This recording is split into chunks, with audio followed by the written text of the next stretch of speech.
ഇതിലിപ്പോൾ L P ജിയുമായി ബന്ധപ്പെട്ട് നമ്മുടെ ഒരു നല്ലൊരു ശതമാനം ഇറക്കുമതി ഇറാനിൽ നിന്നാണ്. അപ്പം അത് നമ്മളെ നന്നായിട്ട് ബാധിക്കും ഇനിയിപ്പോൾ ഈ രീതിയിൽ ഇങ്ങോട്ട് മുന്നോട്ട് പോവുകയാണെങ്കിൽ.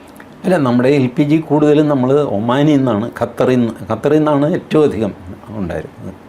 നമ്മൾ എൽ പി ജിക്ക് വേറെ മാർഗ്ഗങ്ങൾ കണ്ടിട്ടുണ്ട്. നമ്മൾ 43 സ്ഥലത്തുനിന്ന് മറ്റാണ് ഇപ്പോൾ ഈ അസംസ്കൃത എണ്ണയും എൽ പി ജിയൊക്കെ വാങ്ങുന്നത്. ടോട്ടൽ 42-43 സ്ഥലങ്ങൾ. ഈ കഴിഞ്ഞ കുറേ നാളുകളായിട്ട് ഈ നോക്കാനും ചോദിക്കാനും ആരും ഇല്ലാത്ത ദ്വീപുകളിലൊക്കെ മോദി പൊയ്ക്കൊണ്ടിരുന്നില്ലേ, ബുർക്കിനോ ഫാസോ, കോങ്കോ, അത് ഇത് നിൽക്കും. അപ്പോൾ ഇപ്പോൾ ഇവിടെ ആൾക്കാർ ഇയാൾക്ക് ഇങ്ങേർക്ക് ഇത് തന്നെ പണി. രാവിലെ വിമാനം എടുത്തിട്ട് ആദ്യം അറ്റ്ലസ് എടുത്ത് വയ്ക്കും, ഭൂപടം. ഇന്ന് എവിടെയാണ് പോകേണ്ടതെന്ന് ചോദിച്ചു. ഇതേതാടാ ഇത്? ഇത് ചേട്ടാ ചെറിയൊരു രാജ്യം ബ്രൂണൈ.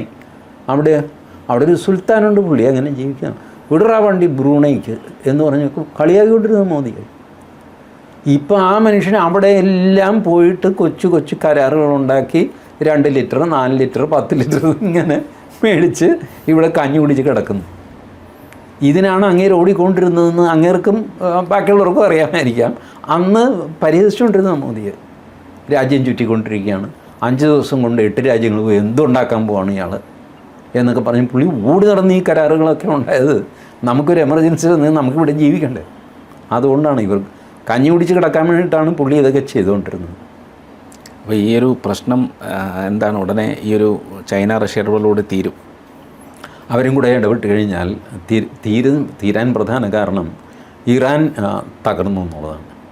ഇതിൽ സൗദി അറേബ്യ, UAE ഇവരുടെയൊക്കെ ഐഡിയ ഇറാനെ തകർക്കുക. അവർക്ക് ഈ അണവായുധവും ഉണ്ടാവരുത്, സാധാരണ ആയുധങ്ങൾ പോലും ലിമിറ്റ് കവിഞ്ഞ് അവരുടെ ഉണ്ടാവരുത്. ഗൾഫ് രാജ്യങ്ങൾക്കൊരു ത്രെറ്റ് ഇറാനാണ്. ഈ അമേരിക്കൻ ബേസ് ഗൾഫിൽ വന്നു എന്ന് പറയുന്നത് എന്തിനു വന്നു? ഇറാനെ ഭയന്നിട്ടാണ് ഇവരനുവദിച്ചത്. ചേട്ടാ ഇങ്ങോട്ട് പോകാം, അവൻ തല്ലാൻ വന്നു കഴിഞ്ഞാൽ എനിക്ക് അവനുമായിട്ട് തല്ലാനൊന്നും ആരോഗ്യമില്ല, അത് ഞാൻ നോക്കിക്കോളാം. അങ്ങനെയാണ് അമേരിക്ക വരുന്നത്. പിന്നെ ഇതിനകത്തെ ഡൈനമിക്സ് വേറെ ഉണ്ട്. UAE സൗദിയുമായിട്ട് നല്ല രസത്തിലല്ല. UAE പാകിസ്ഥാൻ വലിയ മധ്യസ്ഥൻ കളിച്ചപ്പോൾ UAE പറഞ്ഞു, താൻ എനിക്കൊരു 3.5 ബില്യൺ കാശ് തരാനുണ്ടല്ലോ, ഡോളർ, അതിങ്ങോട്ട് കാലം കുറേയായി ചേട്ടാ, ഇച്ചിരി ടൈറ്റാണ്.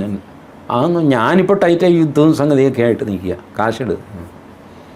അത് ഒരു പ്രശ്നം അങ്ങനെ നിൽക്കുന്നു. ഇപ്പോൾ കൊടുക്കാൻ 11-ാം തീയതി കൊടുക്കാമെന്ന് പറഞ്ഞാൽ കൊടുത്തിട്ടില്ല, ഇന്ന് 14-ആയി. ഇതിനിടയ്ക്ക് ഈ പാകിസ്ഥാൻ മധ്യസ്ഥത വഹിക്കുന്ന സമയത്ത് UAEയുടെ ഫൈനാൻസ് മിനിസ്റ്റർ ഡൽഹിയിൽ വന്നു. എന്തിനു വന്നു എന്നാർക്കും അറിയില്ല, വന്നു തിരിച്ചുപോയി.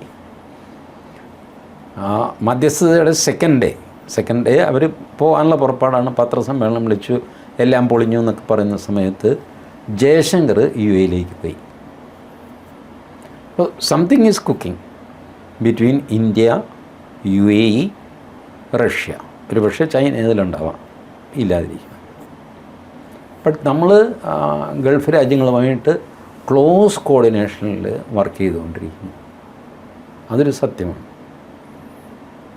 അപ്പോൾ അതെല്ലാം വെച്ചിട്ടാണ് ഞാൻ പ്രതീക്ഷിക്കുന്നത് ഈ ക്രൈസിസ് ഏറ്റവും വേഗം അവസാനിക്കും.